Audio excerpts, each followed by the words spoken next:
Hi dear friends, Assalamu alaikum. Welcome back to my channel. ഇന്ന് ഞാൻ വന്നിട്ടുള്ളത് എങ്ങനെ കുക്കർ ഉപയോഗിച്ചിട്ട് നമുക്ക് പെട്ടെന്ന് ബിരിയാണി തയ്യാറാക്കാമെന്നതിൻ്റെ റെസിപ്പിയുമായിട്ടാണ്.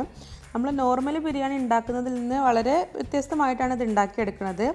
ആകെ ഒരു കുക്കർ ഉപയോഗിച്ച് മാത്രമാണ് ഉണ്ടാക്കിയെടുക്കുന്നത്. വേറെ ഒരു പാത്രം നമ്മൾ ഇതിനു വേണ്ടി ഉപയോഗിക്കുന്നില്ല. നല്ല ടേസ്റ്റുമാണ് കഴിക്കാൻ. അപ്പോൾ നമുക്ക് വീഡിയോയിലേക്ക് കടക്കാം. അതിനു മുമ്പ് നിങ്ങൾ ഇതുവരെ എൻ്റെ ചാനൽ സബ്സ്ക്രൈബ് ചെയ്തിട്ടില്ലെങ്കിൽ സബ്സ്ക്രൈബ് ചെയ്യാൻ മറക്കരുത്. പിന്നെ തൊട്ടടുത്തുള്ള ബെല്ലൈക്കനോട് പ്രസ് ചെയ്ത് ഓൾ എന്ന ഓപ്ഷൻ സെലക്ട് ചെയ്താൽ മാത്രമേ ഞാൻ പുതിയ വീഡിയോസ് അപ്ലോഡ് ചെയ്യുന്ന സമയത്ത് നിങ്ങൾക്ക് നോട്ടിഫിക്കേഷൻ വരികയുള്ളൂ. അപ്പോൾ ബിരിയാണിയിലേക്കുള്ള റൈസ് റെഡിയാക്കാൻ വേണ്ടിയിട്ട് ഞാൻ 2 കപ്പ് ജീരകശാല അരി, അതായത് വയനാടൻ കൈമ, ഏകദേശം 20 മിനിറ്റ് വെള്ളത്തിലൊന്ന് കുതിർത്ത് വെക്കുന്നുണ്ട്. അപ്പോൾ നമുക്ക് കുക്കറിൽ എങ്ങനെയാണ് ബിരിയാണി തയ്യാറാക്കണമെന്ന് നോക്കാം. അതിനുവേണ്ടി ഞാൻ കുക്കർ ചൂടാക്കിയിട്ടുണ്ട്. ഇതിലേക്ക് കുറച്ച് സൺഫ്ലവർ ഓയിൽ ഒഴിച്ച് കൊടുക്കുകയാണ്. നിങ്ങൾക്ക് വേണമെങ്കിൽ നെയ്യ് ഉപയോഗിക്കാം. അപ്പോൾ ഓയിൽ ചൂടായിട്ടുണ്ട്. ഇനി ഇതിലേക്ക് ഞാൻ 3 മീഡിയം സൈസ് സവാള നീളത്തിൽ അരിഞ്ഞത് ഇട്ട് കൊടുക്കുകയാണ്. പിന്നെ ഇതിലേക്ക് കുറച്ച് കറിവേപ്പില ഇട്ട് കൊടുക്കുകയാണ്. പിന്നെ കുറച്ച് ഉപ്പ് ഇട്ടിട്ട് നന്നായിട്ട് വഴറ്റിയെടുക്കുകയാണ്.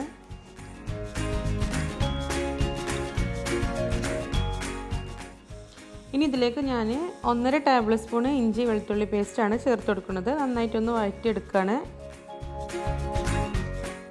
ഇതിൻ്റെ എല്ലാം പച്ചമണം മാറിയതിന് ശേഷം അതിലേക്ക് ഞാനൊരു വലിയ തക്കാളി കഷ്ണങ്ങളാക്കി ഇട്ട് കൊടുക്കുകയാണ്. അടുത്തതായിട്ട് ഞാൻ ഇതിലേക്ക് ഏകദേശം 1/2 ടേബിൾ സ്പൂൺ മഞ്ഞൾപ്പൊടി, 1/4 ടേബിൾ സ്പൂൺ മുളക് പൊടി എന്നിവയാണ് ചേർത്ത് കൊടുക്കുന്നത്. മുളക് പൊടി നിർബന്ധമല്ല, ഇതിന് പകരം ഏകദേശം 3 പച്ചമുളക് ചതച്ചിട്ട് കൊടുത്താലും മതി.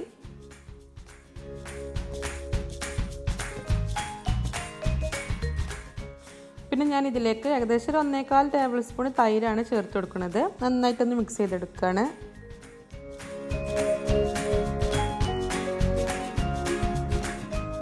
അതിനുശേഷം ഒരു ചെറിയ കൈപ്പിടി മല്ലിയില അരിഞ്ഞതും അതേ അളവിൽ തന്നെ പുതിനയില അരിഞ്ഞതും കൂടെ ചേർത്ത് കൊടുക്കുകയാണ്.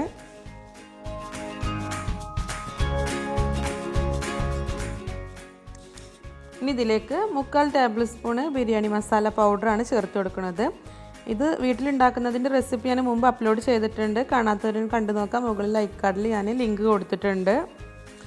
അടുത്തതായിട്ട് ഞാൻ ഇതിലേക്ക് ഒരു 1/2 ചെറുനാരങ്ങയുടെ നീരാണ് ഒഴിച്ചു കൊടുക്കുന്നത്.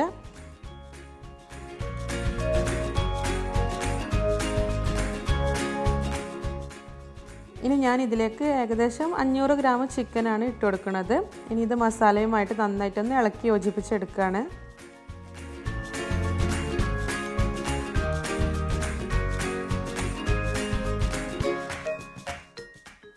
ഇനി നമുക്ക് ഒരു 5 മിനിറ്റ് ഒന്ന് ചിക്കന് വേവിക്കാൻ വേണ്ടിയിട്ട് വെക്കാം.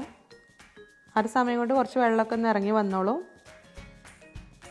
അപ്പോൾ ഏകദേശം 5 മിനിറ്റ് ആയിട്ടുണ്ട്. ചിക്കന് കുറച്ച് വെന്തിട്ടുണ്ട്. ഇനി നമുക്ക് ഇതിലേക്ക് നമ്മൾ നേരത്തെ വെള്ളത്തിൽ കുതിർത്ത് വെച്ചിട്ടുള്ള അരി ഇട്ട് കൊടുക്കാം. ഇനി അരിയും നമ്മൾ റെഡിയാക്കി വെച്ചിട്ടുള്ള ചിക്കൻ മസാലയും കൂടെ നന്നായിട്ടൊന്ന് മിക്സ് ചെയ്തെടുക്കുകയാണ്.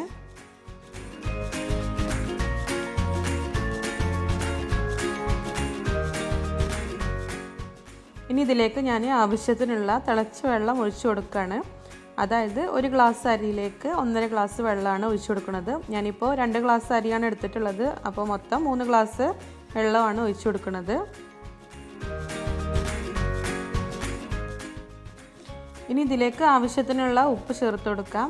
നമ്മൾ മസാലയിലേക്ക് ചേർത്ത ഉപ്പ് ചോറ് കൂടെ വരുമ്പോൾ എന്തായാലും ഉണ്ടാവില്ല. അപ്പോൾ അതിനനുസരിച്ചുള്ള ഉപ്പ് ചേർത്ത് കൊടുക്കുക. നന്നായിട്ടൊന്ന് മിക്സ് ചെയ്തെടുക്കുക. ഇനി വെള്ളം നന്നായിട്ട് തിളച്ച സമയത്ത് കുക്കർ അടച്ച് വെക്കുകയാണ്.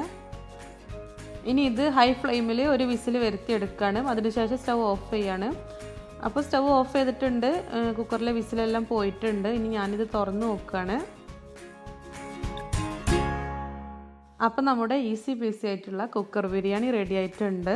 ഇനി ഇതൊരു ഫോർക്ക് ഉപയോഗിച്ചിട്ടൊന്ന് മിക്സ് ചെയ്ത് കൊടുക്കുകയാണ്. ഒരു വിസിൽ വരുത്തുന്നതുകൊണ്ട് ചിക്കന് വേവോ എന്നുള്ള ടെൻഷനൊന്നും വേണ്ട. നമ്മൾ ആദ്യം 5 മിനിറ്റ് ഒന്ന് ചിക്കന് കുറച്ച് വേവിച്ചിട്ടുണ്ടായിരുന്നു. പിന്നെ ഒരു വിസിൽ വരുത്തിയാണ് ചെയ്യുന്നത്. പിന്നെ ഈ ചോറിൽ ചൂടിൽ കിടന്നിട്ട് ചിക്കന് മുഴുവനായിട്ട് എന്തായാലും വെന്ത് കിട്ടും. അപ്പോൾ നമ്മുടെ ബിരിയാണി നമുക്കിനി സെർവ് ചെയ്യാം.